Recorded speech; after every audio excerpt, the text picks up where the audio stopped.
This episode was pre-recorded as part of a live continuing education webinar. On-demand CEUs are still available for this presentation through AllCEUs. Register at allceus.com/counselor toolbox. I'd like to welcome everybody to today's continuing series on Journey to Recovery. Today we're going to be talking about the adjunct intervention of sleep. Now on Tuesday we talked a lot about circadian rhythms and exercise, and we're obviously hitting the physiological interventions that we can look at. Sleep is one of those that's so important, and it really builds on that notion that we were talking about on Tuesday of helping clients ensure that their circadian rhythms are stabilized, because good circadian rhythms will ensure good sleep, which will ensure a lot of other good stuff that we're going to learn about. Okay, so we're going to go over the function of sleep. We're going to review those sleep cycles, and they don't mean a whole lot, but it is interesting to know, and it's basically you want to condense it to light sleep and deep sleep, which is what your fitness tracker often does. We want to figure out how much is enough, and you'll realize that most of us are sleep deprived. And we'll also identify how lack of sleep contributes to feelings of depression, anxiety, and irritability. And we'll learn some techniques for sleep hygiene at the very end. Again, please feel free to share your tips and tricks and insights as we go through this presentation. So why do we care? Well, people whose circadian rhythms are off have a difficult time getting restful sleep. And when people are sleep deprived, the threat response system, the HPA axis, stays activated. When that is activated, then it's important to recognize that cortisol levels are going to be higher. When cortisol levels are higher, we're going to be less likely to get good sleep. So it's this downward negative spiral. People whose circadian rhythms are off often report being tired at all the wrong times, like in the middle of the day, but then they're like wide awake right when it's time to go to sleep. So that tells you that their cortisol is being secreted in the wrong intervals. We really want to see cortisol levels going down towards the end of the day. And a lot of times they can confuse sleep and hunger cues. Our body, and part of it is just kind of the way we were raised, but our body sends out signals that tells us to eat, when our blood sugar gets low. When our blood sugar gets low, we tend to feel lethargic. So sometimes when we're sleepy, where our blood sugar actually may not be low, but we may eat in response. A lot of shift workers tend to eat in order to stay awake, and then they eat in order to get sleepy. So eating is kind of, integral to their life. Sleep is a time that we rest and restore. Adequate sleep improves memory and learning, increases attention activity, and problems in school. Memory and learning, they're difficult in depression and when you've got child behavior problems. Attention and creativity problems, present in depression, present with child behavior problems. And concentration and focus, and sometimes good decision making, difficult when people are depressed, and difficult for children who are having difficulty in the classroom. Now, again, I'm not saying that sleep is the only thing that is causing these disruptions for children that are in the classroom or causing depression, but it is certainly a factor that we need to look at, and it is certainly a modifiable factor. And that's one of those things. We can't change our genetics. We can't change some things in our life. I mean, if you live in Alaska, you can't change the fact that 6 months out of the year it's dark. You can't change that. Sleep is a modifiable factor. Toxins that accumulate in the brain are thought to be cleared out during sleep. And as we go through the day, adenosine, they speculate, builds up in our brain, and that contributes to us feeling sleepy. And then as we sleep, that adenosine is cleaned out. Healing and cell repair takes place during sleep. So, I've never really looked to see how long it takes for my different cuts and bumps and bruises to heal, but I do know that when I'm working out hard, if I'm not getting enough sleep, it takes longer to get through that soreness, and it takes longer before I'm ready to lift again, as opposed to if I'm getting good sleep and hydration. Sleep helps maintain the balance of hormones in the body, and this is not just sex hormones, but sex hormones are there. Ghrelin and leptin regulate our feelings of hunger and fullness. It's regulated during sleep. It's regulated by your circadian rhythms.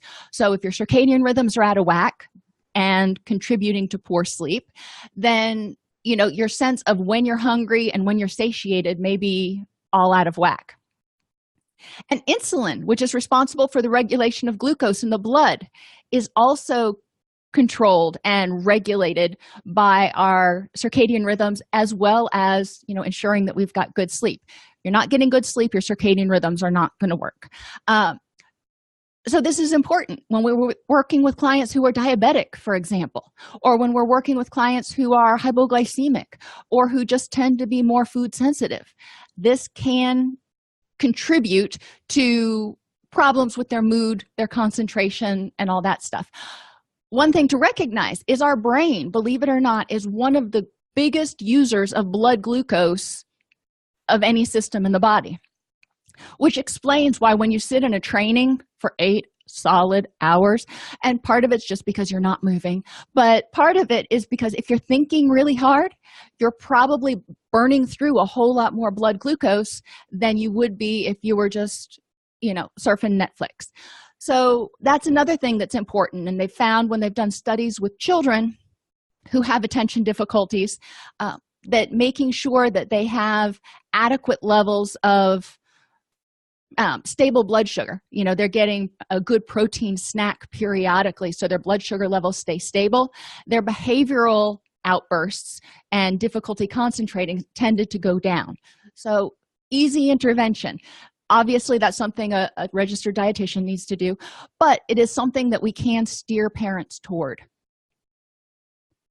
And that's also something we can steer ourselves toward. If we find that we tend to get crankier or have more difficulty concentrating in the afternoon, and it's not just because the caffeine's wearing off, then we can also look at what do we need to do to balance or to maintain a more stable blood sugar.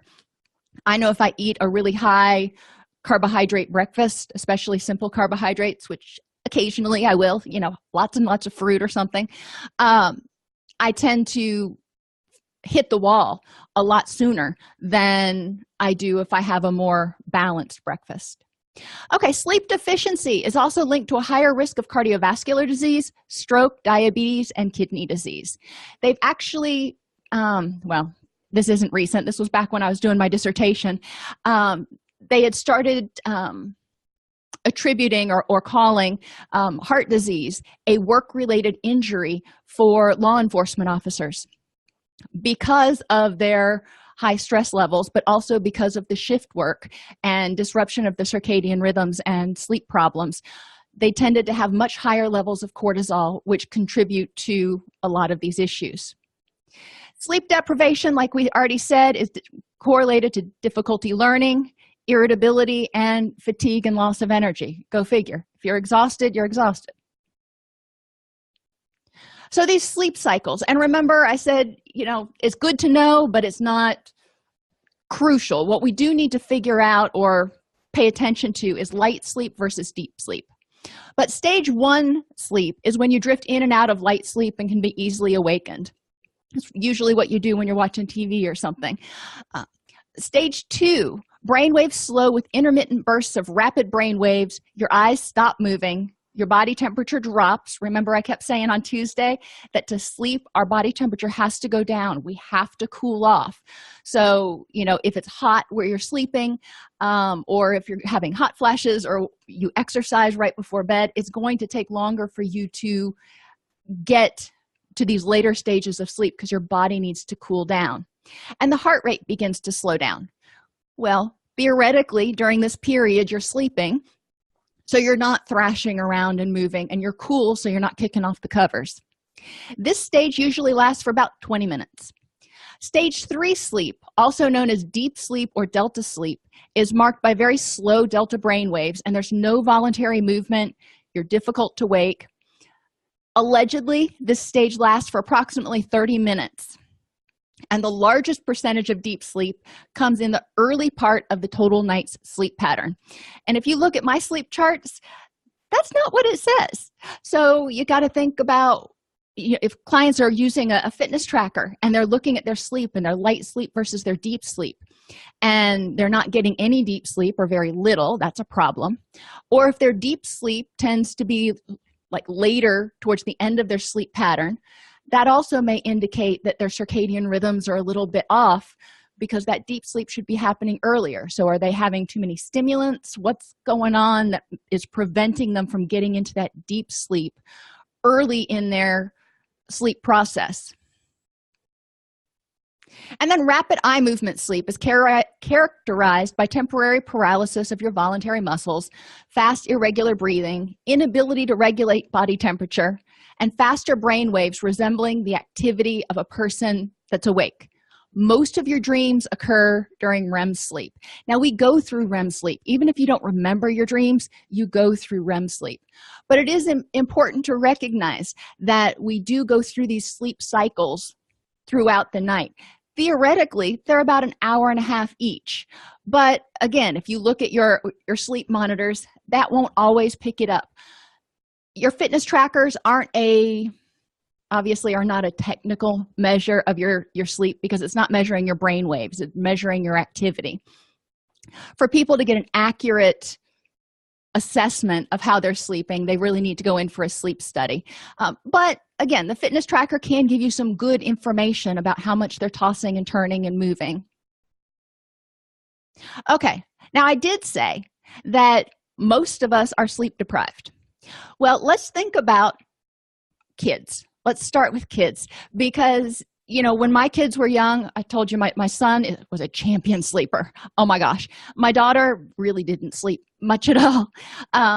So knowing what different children do, but also knowing what their peers did when they went to school and how much sleep they were getting, because moms talk. It's important to realize that a lot of children are really sleep deprived. So let's just jump up, your newborns, your kids that are still taking naps, your kids that are in daycare, they're going to get a lot of sleep. But it is important, if you've got a 1 to 3 year old child, to know that they need 12 to 14 hours of sleep. So, if you're not putting them down for bed until 8 o'clock and you're getting them up at 6 in order to take them to daycare, and then they're only getting a 2-hour nap, they're sleep deprived. So they might have more difficulty learning, more behavioral difficulties, more difficulty with emotion regulation. When we get into school age, 5 to 12 years old, they still need 10 to 11 hours of sleep. Now, 12 years old is 6th grade, roughly. And I know when my kids were, in elementary school, and even up to 18 years old, they're still needing 8.5 hours of sleep. You had to fight a little bit to get them in bed at a reasonable hour, so when they had to get up for school, because their circadian rhythms are a little different.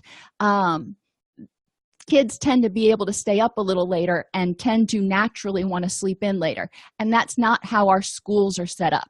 So we need to artificially kind of jerk that circadian rhythm back. But, just looking at the numbers here, 5 to 12-year-old children need 10 to 11 hours of sleep. That means if they have to be up at 6 a.m.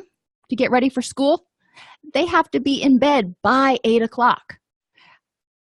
I don't know a lot of elementary school kids that were asleep by 8 o'clock every single night.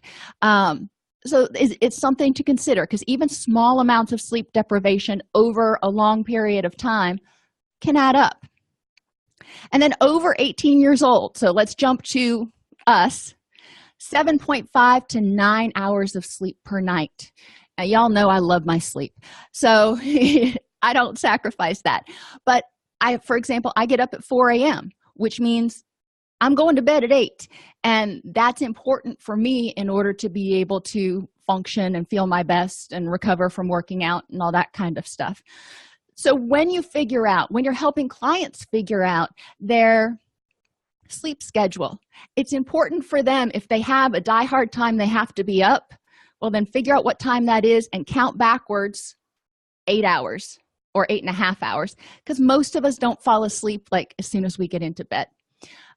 Now, the deep sleep that we really need, theoretically, is 1.5 to 1.8 hours of deep sleep. Now, that's not what you're looking at on your fitness trackers. Your fitness tracker usually combines stage 3 and 4 sleep. So you're looking at probably 3 to 4 hours of deep sleep if you're looking at a fitness tracker in order to identify if you're getting enough of that restful sleep. Because I know if I only get 1.5 hours of deep sleep according to my fitness tracker, I feel like I got hit by a truck. So helping clients figure out what works for them. Some people need more, some people don't need as much.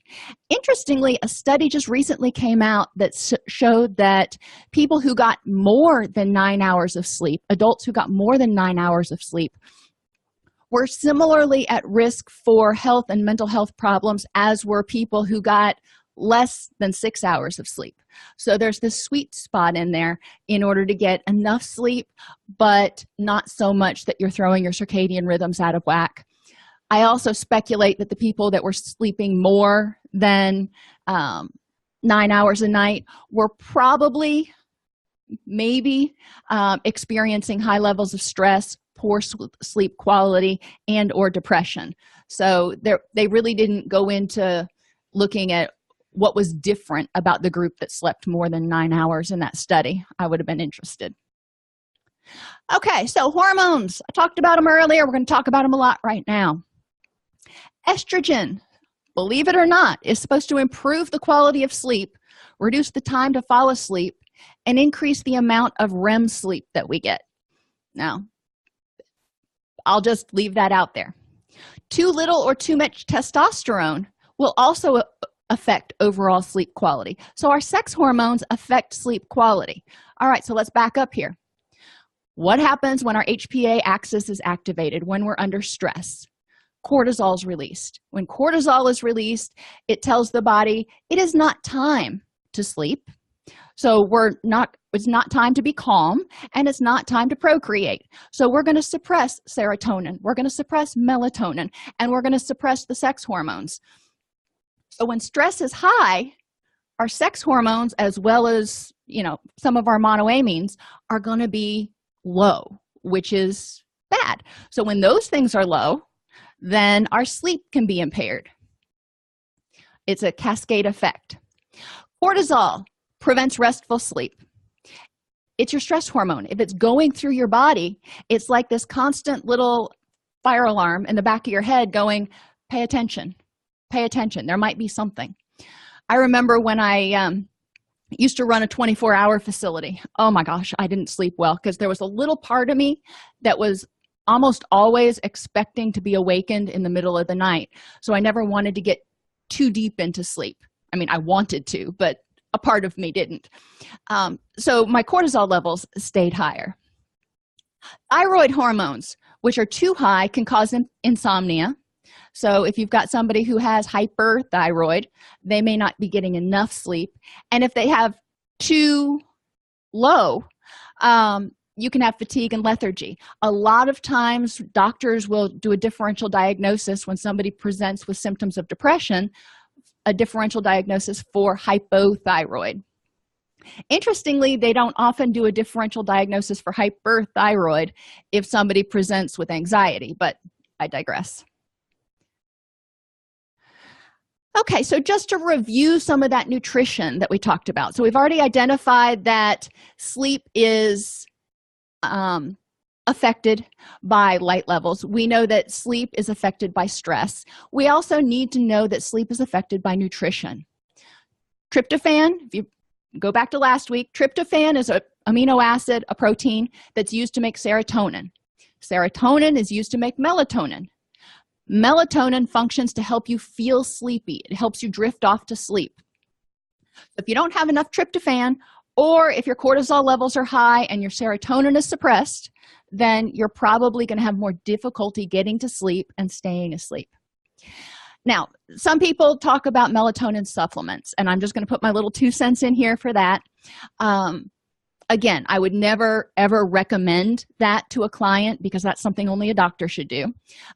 The Sleep Foundation, if you go on their website and read about melatonin supplementation, they actually indicate that the amount of melatonin that most people are taking is way too much. 300 micrograms to 500 micrograms, or a third to a half of a milligram of melatonin, is plenty to mimic what your body would normally do. So people who are taking 5 and 10 milligrams, I don't do my math well, but that's way more than you really need. Now, is it harmful? There are studies either way that can show that too much melatonin can have some effects on the body. So again, that's important for people to discuss with their doctor, and how long they should or it's safe to take melatonin is also important. Another little side of thing, a lot of our sleep aids that are out there are based in antihistamines. A lot of them are based in diphenhydramine, and there's one other antihistamine I can't remember right now. But there's recently been research that's come out that has shown a really strong link between regular ingestion of antihistamines, especially the sleepy ones, like Benadryl and whatever the one is that used to be a NyQuil that just knocked you right out, and the development of dementia later in life. Pretty strong correlation. So a lot of doctors have backed off from recommending certain over-the-counter sleep aids and have moved towards recommending melatonin, but that's a medical decision. Okay, other things to consider. Caffeine is a stimulant with approximately a 6-hour half-life. Okay, so what does that mean? That means roughly, and it's not a smooth, steady decrease, but means roughly 6 hours after you drink your last cup of coffee or diet soda or whatever it is that has caffeine in it, half of that caffeine will be out of your system. So if you drink a big old cup of coffee from Starbucks at noon, it's still in your system at 11:30 and maybe even a little past 12. So if you went to bed at 8 o'clock, that caffeine is still disrupting the quality of your sleep from 8 o'clock until 12 or even a little later, potentially. So getting caffeine out of your daily life can really help with sleep, or just having it in the morning so you know you've got a 12-hour clearance period can really help. When people decide that they're going to quit caffeine, a lot of times they will get headaches, they will have lethargy, they will have a lot of side effects. So a lot of times doctors and dietitians will recommend that they gradually cut back on their caffeine, going to 50-50 caffeine and then 75% decaf, 25%, and do that over the course of 6 to 8 weeks so the body doesn't jolt, because we do get addicted to caffeine. Nicotine is another stimulant. It has a shorter half-life, but how many people smoke right before bed? If they are smoking, to relax after bed, I know my mother used to always have a couple of glasses of wine and smoke while she was watching TV, and that would happen right up until bed. Well, nicotine is a stimulant, and it takes 4 hours to get out of the system. So if she quit smoking at 9 o'clock, it was still impacting her until 1 a.m. Interesting thought. Antihistamines, like I talked about earlier, do make you drowsy, which is why they're there for sleep aids, but they contribute to poor quality sleep. They help you drift off, but that sleep that you get is typically very light and unsatisfying. Alcohol blocks REM sleep and can cause sleep apnea. So if you've got somebody who is a bad snorer, even if they don't have true sleep apnea, it's important for them to recognize that alcohol can actually impair their sleep even more.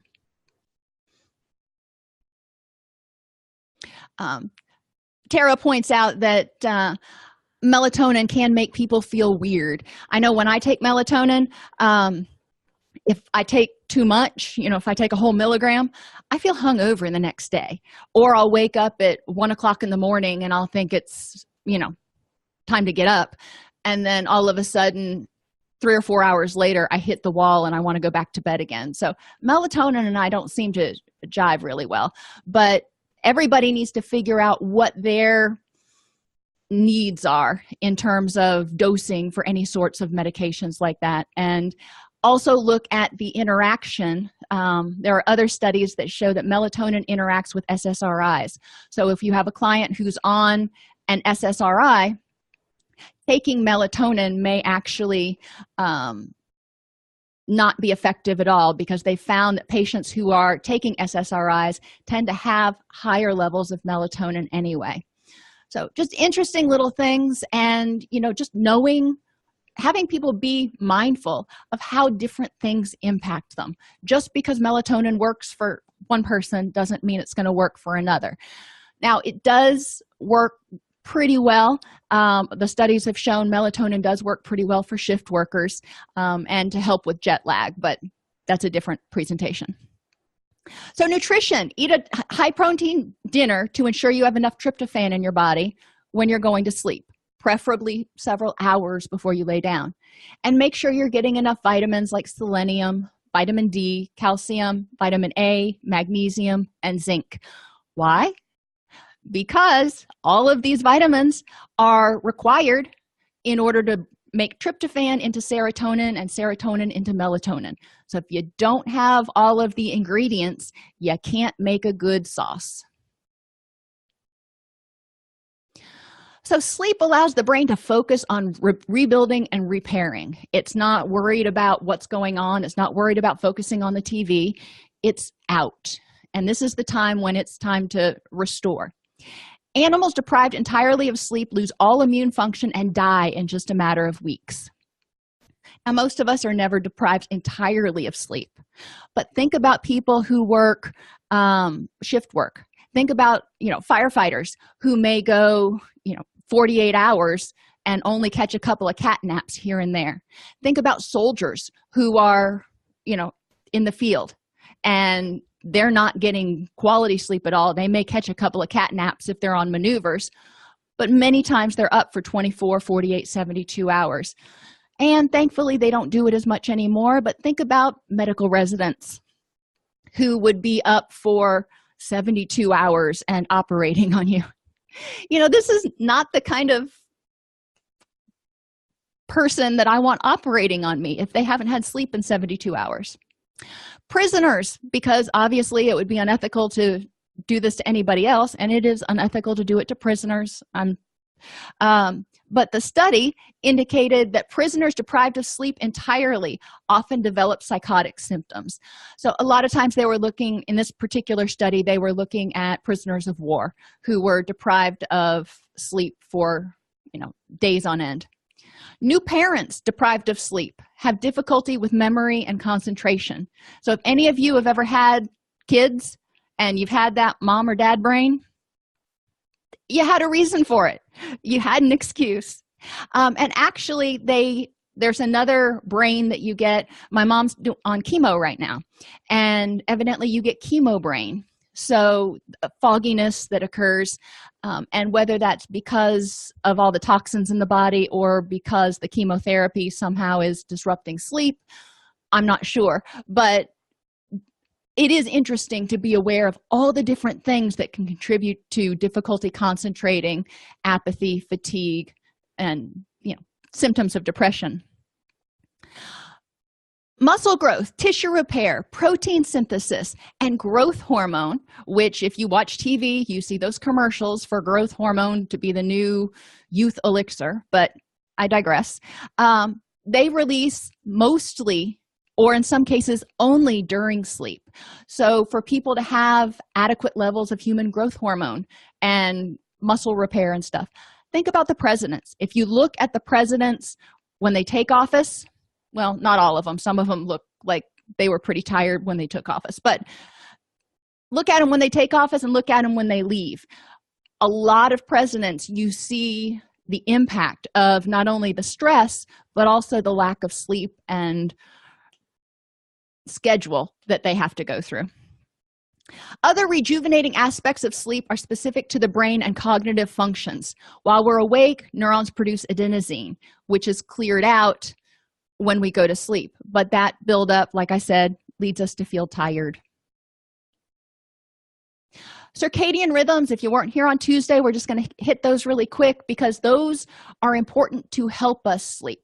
If your circadian clock is out of whack, then it's going to be secreting the cortisol to tell you to wake up at the wrong time. Patterns of brainwave activity, hormone production, cell regeneration, and other biological activities are linked to this cycle, which is not exactly 24 hours, which is why we have to kind of try to manually set it so it doesn't get wonky on us. The normal circadian clock is set by a light-dark cycle.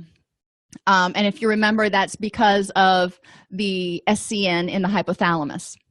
Circadian rhythms allow organisms to anticipate and prepare for precise and regular environmental changes in order to capitalize on environmental resources.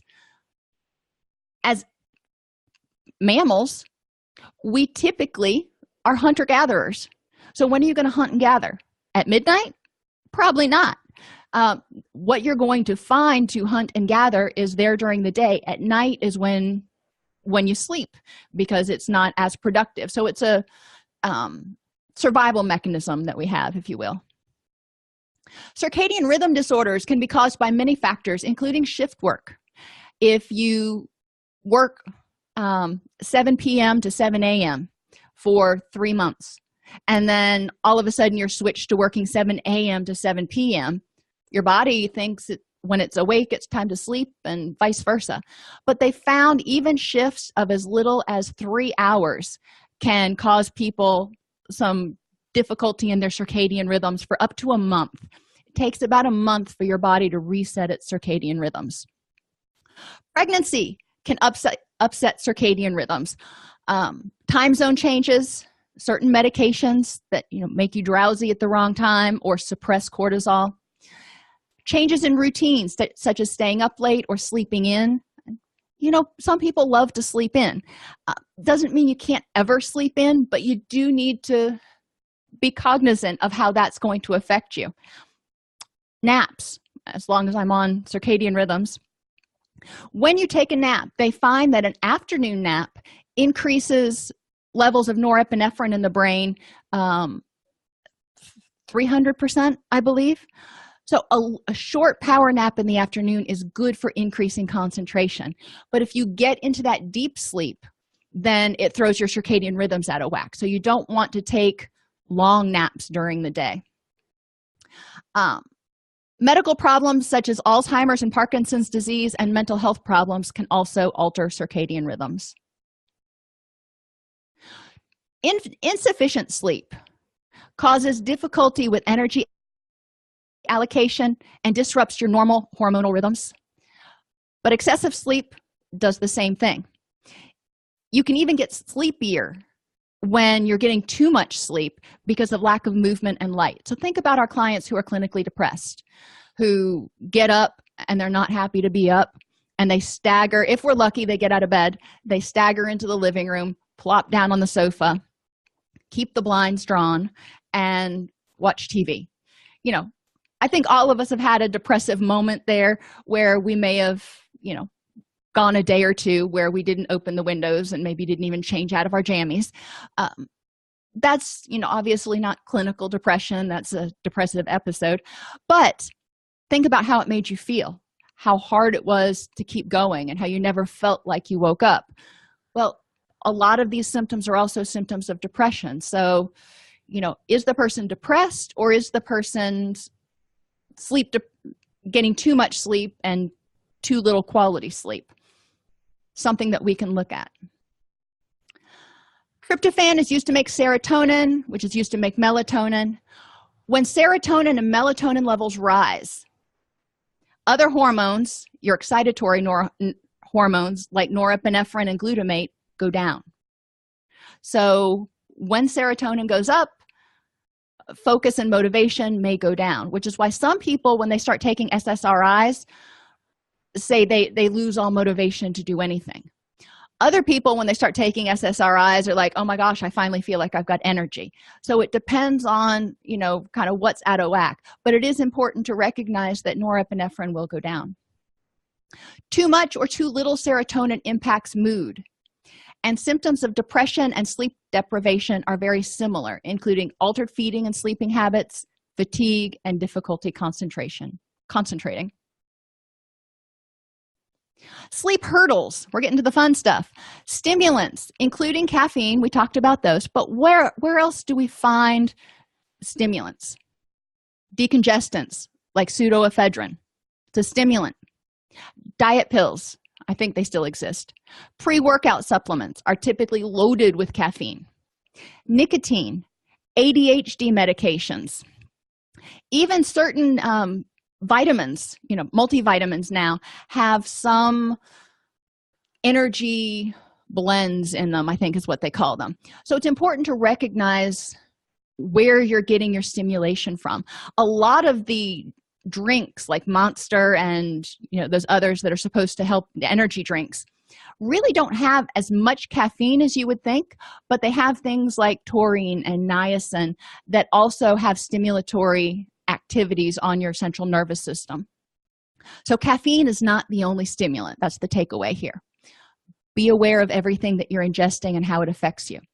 Sedatives, your anti-anxiety medications, any of your anxiolytics, your Valium, whatever, barbiturates, any of your sedatives like your Lunesta and your sleep aids.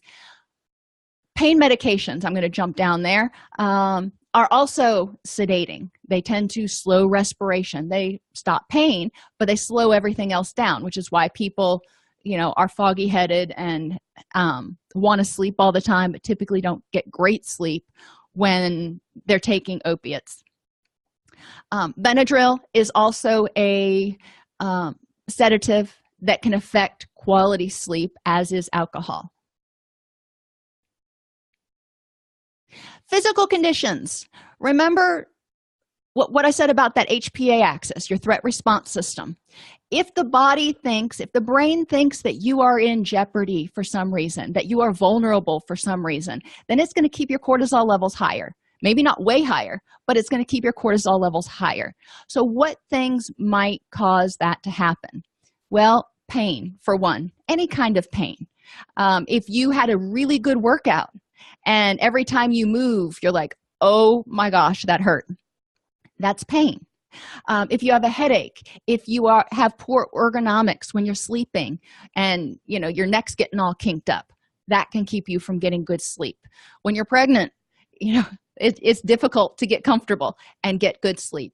So paying attention to ergonomics in the bedroom, in your mattress and things like that can help. But we also want to help people address pain issues that are going to keep them at least mildly more awake than if they were pain-free. Pregnancy, PMS, and postpartum, anything that changes that estrogen level can affect temperature regulation. Changes in estrogen levels impact serotonin levels, and any of these things can also cause general discomfort, which can keep you from getting good sleep. Apnea is a huge one. And if my uncle, we used to kind of joke that you could hear him literally across the entire house when he would sleep because he snored so strongly. Some people have not gotten tested for apnea, which they probably should, but if somebody snores a lot, there's a chance that they might have sleep apnea, which really impacts sleep quality, how much they sleep, oxygenation of the blood, and all of those things will significantly impact mood. Allergies, sinus congestion. If you can't breathe, it's hard to sleep. How it is when you're sick. But if you've got allergies that make you cough, I know I do to animals, and I let the animals in my bed, which is probably a bad, thought, but it's what I do. So if I have, the animals in my bed and I'm petting them or grooming them, then I may cough a lot that night. So it's important if you've got somebody who has these allergies to try to remove the animals from the bedroom so they're not inundated with allergies. They can also get HEPA filters for the bedroom, change their sheets frequently, get the dust mite pillow covers, whatever it is that they need to do. Restless leg syndrome. You've got restless legs, it's going to keep you restless. Enough said. And head injury, interestingly, especially to the front part of the brain, can also cause difficulty with sleep. So think about these high school athletes that are out there playing football and they may get head injuries, or people who are in car crashes. It can cause sleep problems. Your stress hormones, cortisol and thyroxine, can create agitation, insomnia, and even sugar cravings. Why is that? Well, because cortisol tells your body to release glucose because it's time to fight or flee. So if your body's releasing glucose, it wants to get it from somewhere else. It needs to replenish that store, so you're going to start craving it. It makes sense. Low levels of cortisol and thyroxine can be associated with inability to handle stress, extreme fatigue, low libido, and mood instability. And we've talked before about hypocortisolism, remembering that when people are too stressed for too long, eventually the body starts conserving energy for when it believes it's just a true emergency. So when those people get triggered for whatever reason, they go from 0 to 120. There's no middle ground. It's not mildly upset. They are upset, which is that mood instability, emotional dysregulation we talk about. So controlling sleep will help. If somebody's getting good sleep, then they're going to eliminate one reason for their body to have high levels of cortisol, which can help with emotion regulation. Estrogen increases norepinephrine and serotonin, but decreases dopamine. And dopamine is our pleasure chemical. So, estrogen's not really my friend because I like dopamine, but I do like norepinephrine too. So it's a toss-up. But remember, when we've talked before about neurotransmitters, it's like making a good marinara sauce. You have to have an adequate balance for you, whatever it is for you, of all these different neurotransmitters. And as they alter, as one gets a little stronger and another one gets a little weaker, that causes certain sensations and certain reactions, and that's just totally normal.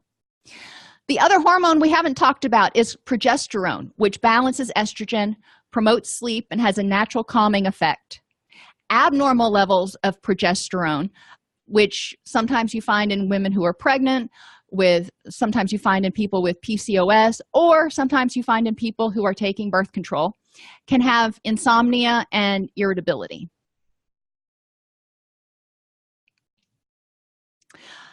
Light levels. As light increases, so do our motivating chemicals like norepinephrine, melatonin goes down. As light decreases, we get sleepy. So like we talked about with circadian rhythms, it is important for clients to consider having bright lights that they can expose themselves to first thing in the morning. Those 6,000 Kelvin, 150 watt equivalent bulbs, the spotlights. And in the evening, expose themselves to lights that do not have the blue in them. They have the blue filters on their television screens and on their mobile devices, and the intensity is 25 watt equivalent or less. That may not be realistic, but it is definitely helpful. Physical cues, alarm clocks, eating meals, coming home from work, and certain routines can help us set our circadian rhythms so our body knows that, okay, in an hour, we're going to get ready for bed or whatever's going on. So it is helpful to add those physical cues to train your body when it's time to start getting ready for sleep. Lack of exercise can also contribute to sleep problems because exercise helps reduce cortisol levels and it increases serotonin. It's a double whammy.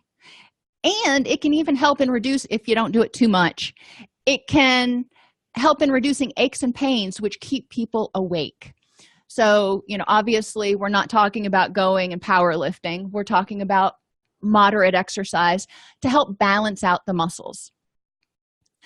Stress keeps people from sleeping. Racing thoughts. One of the things I suggest to people is get one of those, and they are ugly. You can get a handheld one that has a red light on it, a red light, night light of some sort, and keep a pad and pencil by their bed. So if they wake up or they can't get to sleep because they've got all these things going through their mind, they need to remember to do this tomorrow or that tomorrow, they can just turn on that red light, night light, which is enough to see by, and scroll out what they need to. Then it's on paper. They don't have to remember it, so they don't have to ruminate about what's going on.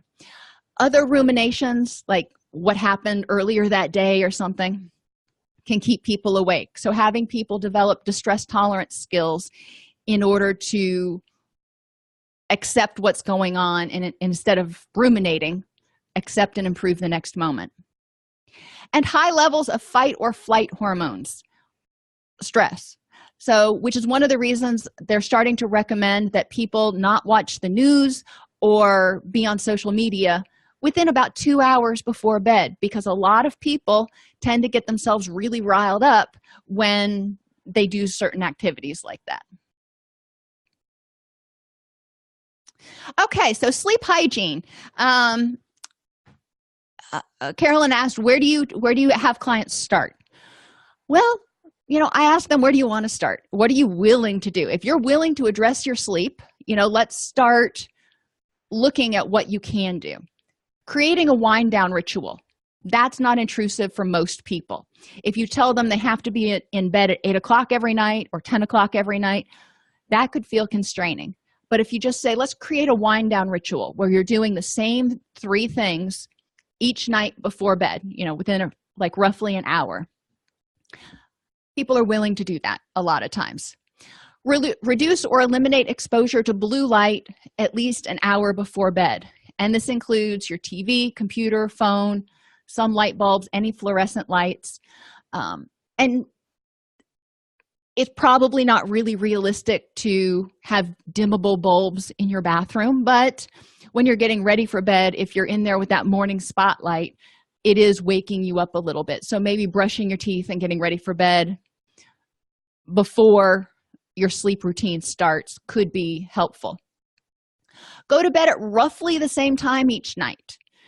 Most people are willing to do this. They're not willing to do it every night. They want to have the occasional Saturday night where they stay out to 2 in the morning. Cool, you got to live. But roughly the same time every night.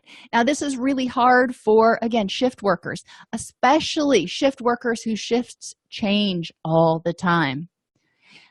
Eliminate as much light as possible. If they're willing to wear a sleep mask, that's great. Now, some people who have trauma histories are not going to be willing to wear a sleep mask, and that's totally cool. They feel much too vulnerable when they can't just open their eyes and immediately see what's going on. Same thing with earplugs. Some people are willing to put in earplugs to eliminate as much noise as possible. Others need to be able to hear what's going on around them. Encourage people to not exercise, like hard exercise. I'm not talking about stretching. Or take a hot bath within 2 hours of bed. And some people are like, well, I like to take a hot bath to relax. Well, that's awesome. Just do it earlier in the day, right after dinner instead of right before bed, in order to help your muscles relax and everything. That way your body has a time to cool off from that hot bath before it's time to sleep. Keep the room cool. 72 is ideal. Now, I can't do that. During the summer, I can't do that. I am too, as my best friend would say, frugal. No, he would say cheap as crap, but whatever. I'm not going to keep my whole house at 72 degrees in the night. So what can you do? You can have fans on. That helps, as long as the fan doesn't make noise that keeps you up. There are certain mattresses. The memory foam mattresses, the old-fashioned ones, actually hold in heat. When you lay on them, in order for them to conform to your body, they had to warm up in order to get malleable. And then they would hold heat all night long. Over the past couple of years, they've come out with gel toppings for those memory foam that disperse the heat, so you're not holding all that heat in all night long. But anything you can do to keep the room cool. One of my other friends suggests she sleeps with her feet outside of the covers. The whole rest of her is covered up, but she sleeps with her feet hanging out, because a lot of our heat is dissipated through our feet and our head. So if you're cold, keep your socks on. If you're hot, take them off. Consider using a cooling pillow. Again, one of those gel pillows, or you can even get pillow toppers that you can put in the refrigerator and put on your pillow before you go to sleep, so it's cooling and relaxing. And avoid anything that might get you upset within 2 hours of bed. Don't do your bills right before you go to bed. And try to do things that are relaxing and soothing. That's your me time. And if you've got kids, you're going, what's that me time? But you can get it. It's a matter of figuring out what you can do to work with the rhythm of your household. So if your kids are up until 8 and you like to go to bed at 9, what can you do as a family that is calming and sedating? Because if you're doing things with them that are calming and sedating, you're also helping them develop good sleep habits. So that's the long version of, there's a lot of things people can try. I encourage them to pick one thing and do it for a week or even 2 weeks until it feels kind of natural, and then change something else. That way they can see what may happen. Now, a couple of things like eliminating or changing the light bulbs, that they can do. That's not something they have to repetitively do. Putting on the blue light filter on their mobile device, that's something they can do and they can try. But anything that's going to involve changing their routine, just do one every week or 2 in order to make the transition easier. I really encourage people, although I can't prescribe it, I really encourage them to consider paying attention to their caffeine and stimulant intake. But that's something that people have to decide on their own. Reduce or eliminate caffeine at least 6 hours, preferably 12 before bed. Drink the majority of fluid during the day. Some people will come home and they eat a big dinner and then they're just downing fluid the rest of the evening, whether it's wine or beer or water. Not that I'm suggesting alcohol, but it happens. And then they have to get up 1, 2, 3 times during the night to go pee. And that doesn't help your sleep at all. Keep an air purifier in the room if you have allergies. Keep animals off the bed. Make the bedroom a place of relaxation and sleep. They suggest not bringing stressful stuff into your bedroom.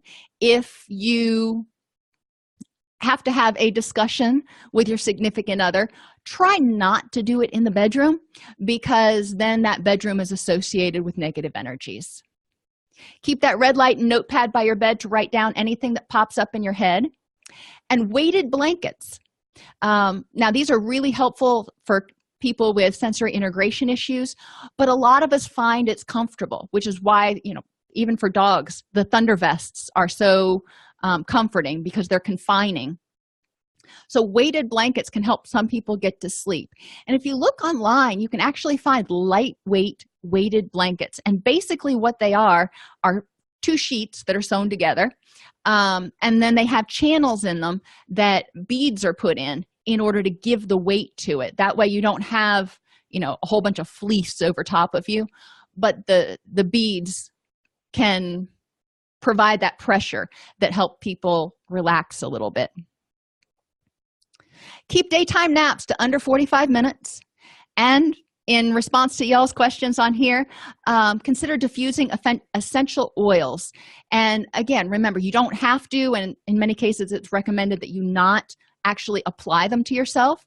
You can put them in the little wax tarts. You can get an essential oil diffuser.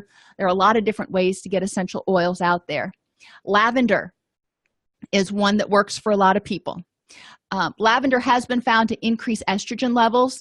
So if your estrogen level is already high, you might find that lavender doesn't work for you. Chamomile is another one, and lavender and chamomile together are good too. Patchouli, some people hate it, some people love it. It's just kind of what works for you. Catnip, and this is not an inexpensive essential oil to get, but if you like that woody aroma. Catnip can be really relaxing. It's kind of like a patchouli light. Now the cats will get stimulated by it, but humans actually find it very calming. Another one that's not on here is valerian root. That can be very calming. Tea tree oil and eucalyptus are both sort of medicinal and antifungal. They have a lot of good properties to them, antibacterial. Some people find that they're really helpful for relaxation. Other people find that they have enough of a sort of minty smell that it tends to wake them up more. I encourage people to go, to a local health food store, wherever they can smell essential oils, and just take a whiff. See what they think. What is the first thing you think of when you smell this smell? For example, lavender doesn't do much for me. I'm not crazy about it. But rosemary, on the other hand, I'm all over it. It just is one of the best smells in the world. And finally, select the right pillow. If your neck is not supported, or if it is overly supported and all kinked up, then you're probably not going to sleep as well.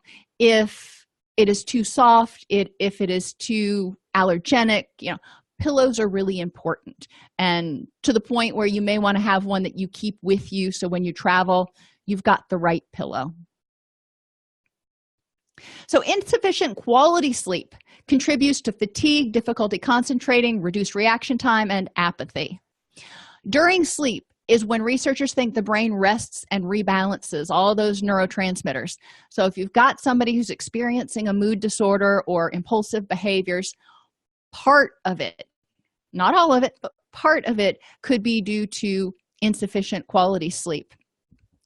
Over time, sleep deprivation can cause changes in neurotransmitter levels and immune functioning.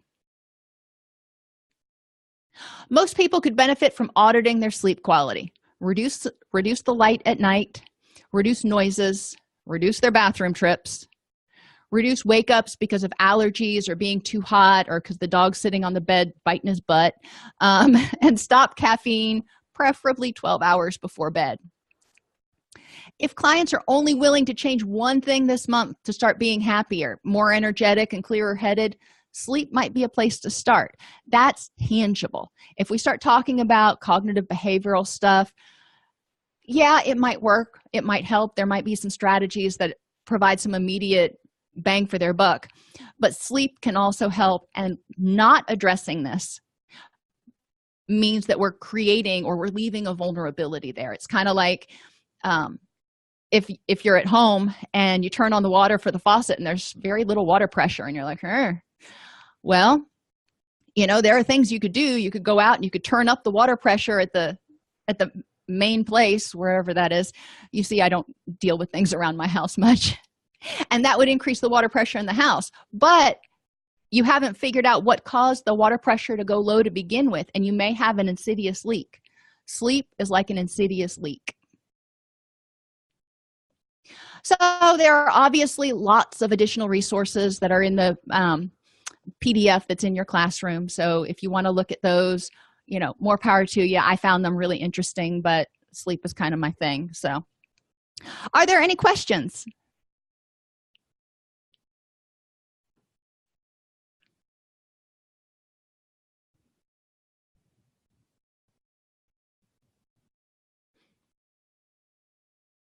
Well, peachy keen. So everybody have an awesome, awesome weekend, and I will see you on Tuesday.